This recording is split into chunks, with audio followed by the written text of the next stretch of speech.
Welcome back to Lou's Handball. I tell you, it's been a mammoth show, and I love the fact that as we get towards the end of it, we're just getting closer and closer to the big game at the MCG today. Not too far away now before that ball is bounced. And two men joining us today. Anthony Rocca, of course, who played 20 games against Carlton in his career with an 11-9 win ratio. Well done. TJ. And 13 games for Brodie Holland, of course, and a win ratio of 7-6. So you got the wood on those Blues, haven't you?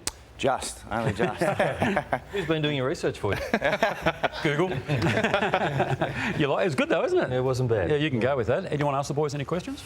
I do. Both Collingwood stars. Anthony Rocca. It's been a tough year at the Kangaroos. Let's talk about Collingwood first because they've had a wonderful... Hang on, where are we going? I said... Yeah, I know. You said Collingwood, Kangaroos, right? We're going to talk Collingwood. I'm talking now. Okay, good. Okay, just stick to one topic. Let's talk about your career first because everybody loved it. Whenever you got the football 50, 60, 70, almost 80 metres out, everybody wanted the big barrel. Oh, they did, and I heard them at the time, but like the team man I was, I tried to do the team thing and put it to the little man in the pocket. I can't remember too many of those. Outstanding, and sort of in some of this. Now this is you and your brother playing together. Look at this one. Obviously, you went to the Sydney Swans, spent a few years there, but you always wanted to come back and play for the Pies. Yeah, absolutely. I wanted to play with Sav. Yeah, it was one of my lifelong dreams. And more so than Tony Lockett. Well, I can't tell you what Tony Lockett said to me in one of these first games, in one of my first games, but... Go on, tell us. No, I can't. It's too rude. We're PG rated, so it was a great experience, and I love every minute playing with Sav. Was always jealous of the Collingwood players getting to play in big games like today, Brodie. You were a player who lapped it up. Hang on. Can I just before... Are you two okay? No, we've sorted things out since then. Right, okay. We'll get to that. It only took him 20 years to apologise. Let's show Hang on. Here it is. What was he saying? What was he saying at that point? Nick Davis. I couldn't even tell you what he said, but obviously didn't need to say too much when you got the middle finger sticking up right in your face. I do apologise. I'm absolutely carrying on like an idiot, so... Apologies, mate. Apology accepted. Before, but back on the topic before TJ hijacked us and tried to embarrass me. The big games, you loved it, you thrived on it. And what was it like as a Collingwood player during those glory days? Yeah, we had some good times, didn't we? Like we had a real good run through those early 2000s and mid 2000s, and playing in I suppose Anzac Day games and the Carlton games especially. They were massive. I used to thrive on playing those Carlton games. In this game. I did. I do remember this day. I think I hit that down to you. I think Pep's gave me a couple that day, which was nice. Yeah, there we go. Nice. There we go. Good timing. Very good timing. How do you compare playing like Dockers playing for the Dockers in a big derby or versus playing for the Pies against the Blues? Look, there's obviously no comparison. I remember playing my first game at the WWOS and in front of like 15,000 people. And my first Anzac Day game was 95,000, I think. So fairly different. Brodie, we didn't know what the word influencer meant at the time, but we now do. And you, in your Collingwood career, were an influencer back in the day. You're a model, you're a TV star. Look at that. That is. But it's about the pout on that. You had a community camping. Come on. I didn't know they were going to show that. We should pixelate it. Well, I think Anthony can tell the Lockett story now. We've crossed the line. And what do you think the Pies are capable of this year? Well, look, they got to get through today first. I think it's going to be a massive, massive game. And I reckon they're close to going all the way. I reckon there's, Melbourne and Geelong are probably the two clear favourites. So I reckon they're a good chance, but the other two are a little bit better than the Pies are at the moment. What do you reckon, Brodie? I think if they can make the top four, they're in it, aren't they? And you just don't know what can happen on the day. I mean, you would have remembered 2002 game against Port Adelaide.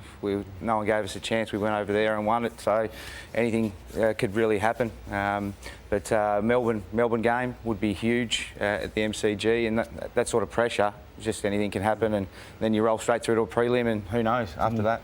Okay, well, of course, throughout your playing careers, you would have crossed paths with Lou Richards as he came out to do stories, etc. Legend. Yeah, absolute legend. And what we like to do, as you would know, sort of being devotees of the program, is go back through the archives. What are you laughing at, Kane?